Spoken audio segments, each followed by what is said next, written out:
You have the biggest, And are you you, have the biggest are you, state, so and we're are going to have you, to go through every single list of the grant. Well, by the way, with that wind up, by the way, I understand that you were an aspiring fiction writer. I see why.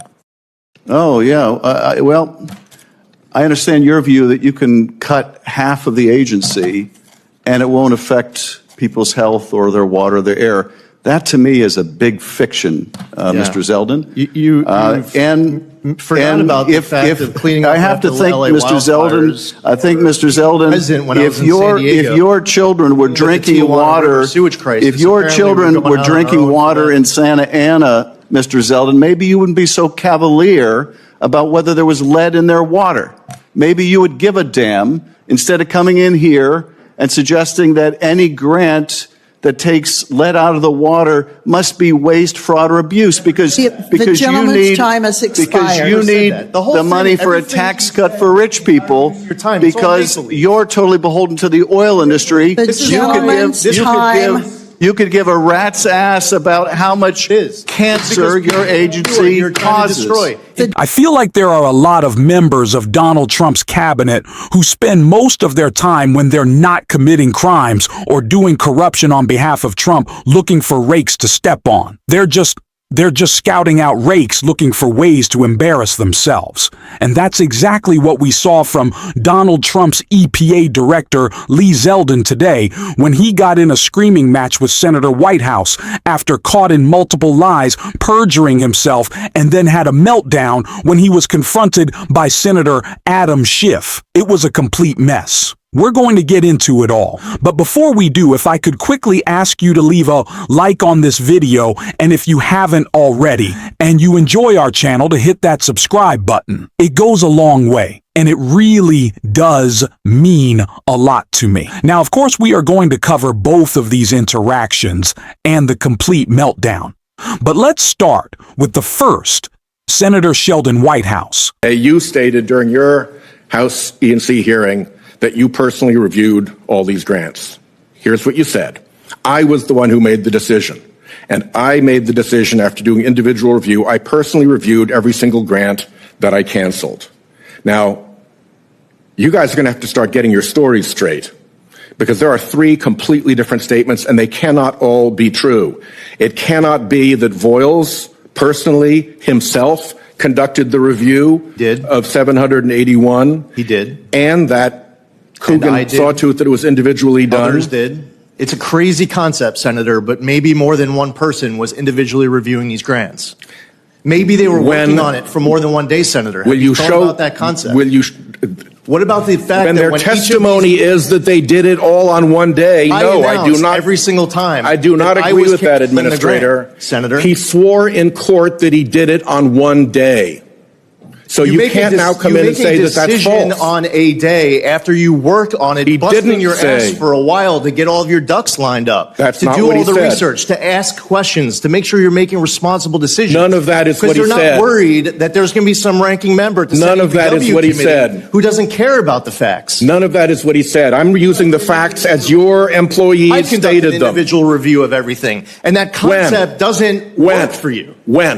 When did you conduct an individualized review every of single 781 because grants? We have a zero tolerance policy. Will you show me your schedule? Dollars. We inherit something. You don't care about wasting money. Will you show me your schedule? You don't care about wasting money, but the Trump administration does, Senator. Will you show me your schedule? Our schedule's publicly released. We don't put on the schedule every single moment of the day. Will you show me your schedule to prove your assertion that you did individualized review of 781? Under oath telling you that I was reviewing this stuff and working on it almost every single day. And the problem because with when I was before this committee, I was asked by Senator Ricketts, if confirmed, would I immediately make this a top priority to go through all the grant funding going through EPA? To make sure that we are cracking down on every waste, every aspect of abuse. Because I have to come back here in front of Senator Ricketts today. And even though you don't care about wasting tax dollars, Senator Ricketts does. And the problem, I'm going to do my job because the American public cares about us not wasting tax dollars. And the problem with your assertion here today is that it is belied by your own employees' sworn statements in court and by the decision of the Department of Justice to admit that what you say you're isn't not grasping true. the fact that we would have multiple employees looking at these grants. That concept just escapes you like that's even a possibility. The only thing about that is that that's not true. You don't care true. about 99% of the story. That's not true according to your own employees' You're not grasping testimony. it, Senator. I don't know what to say to you. You're insisting on the fact. I'm insisting on the facts. That's exactly what I'm insisting on. I'm insisting on the facts, and I now have three different versions of the facts, that Travis Hoyles Department of Justice lawyers are working on this every who single day admitted in court that what you're saying now is not true. We're not going to waste dollars just because you insist on EPA lighting taxpayer dollars on fire. The American taxpayers, they put President Trump in office because of people like you. They have Republicans in charge of the House and Senate because of people like you. Because you don't care about 99% of this story. You don't want me to go through the list of all the evidence of waste and abuse. No, what I want you to do, in conflicts of interest. What I want you to do, unqualified recipients. You don't care about what I want you to do is explain why the Department of Justice lawyers representing EPA in court under a duty of candor have said that everything you've just said isn't true. That's what I want. Get me that answer. I'm here before this committee. I've exceeded my time. I'll let the chairman take back the gavel. Thank you.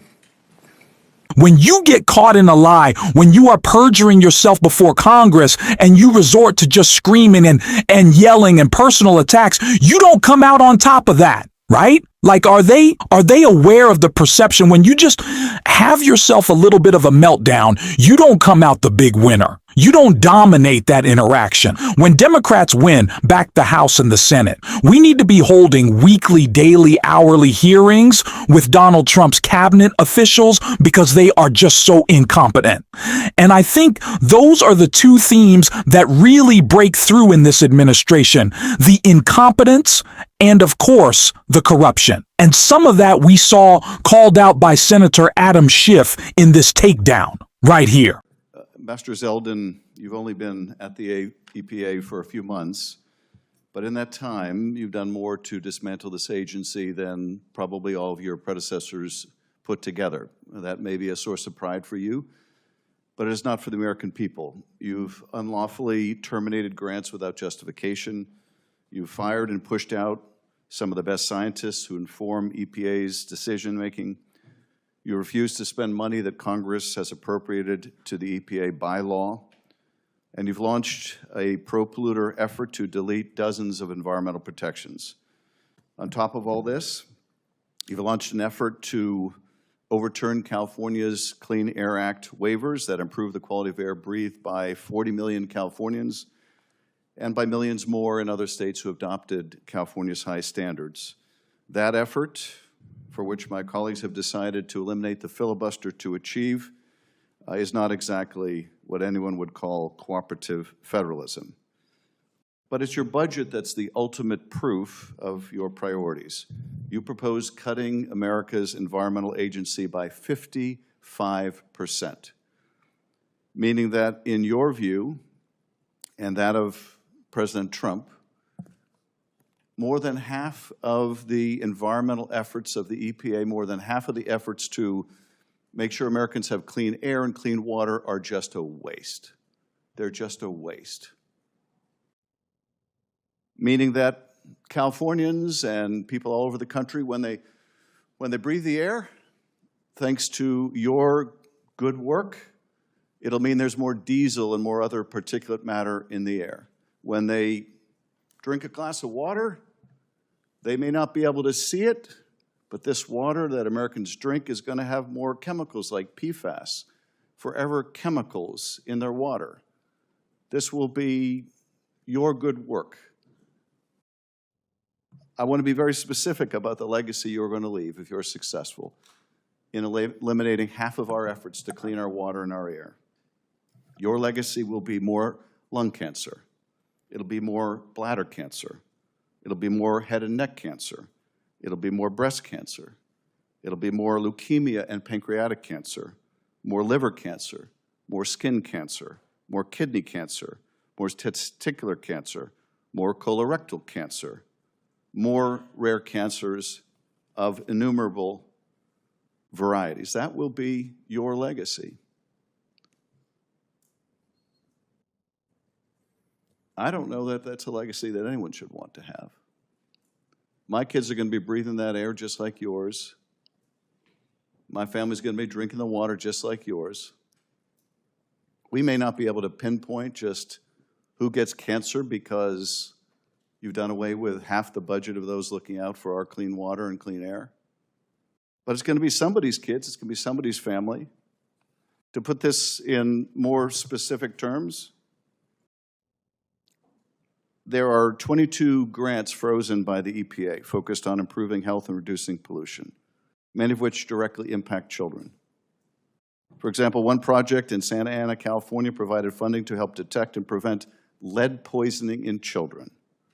According to the census, about 10% of the population in Santa Ana are under the age of 9.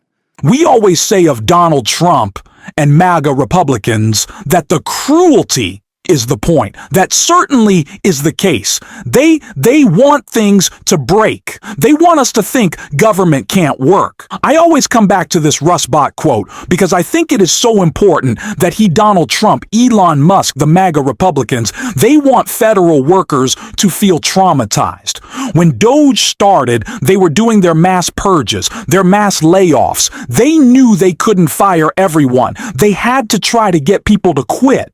So they wanted to make their lives miserable. That's what they want us to do with our perception of government.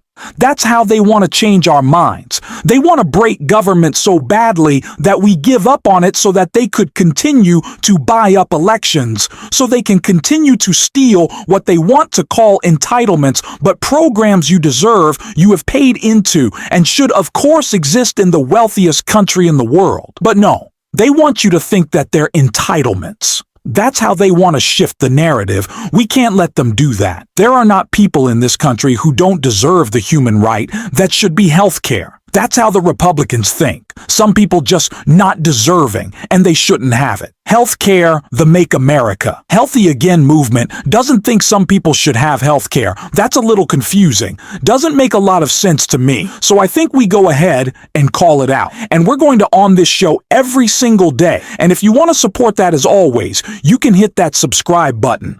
Leave a like on this video. And if you stuck around to the end, you can drop a blue heart in the comments. And until next time, I'll see you soon.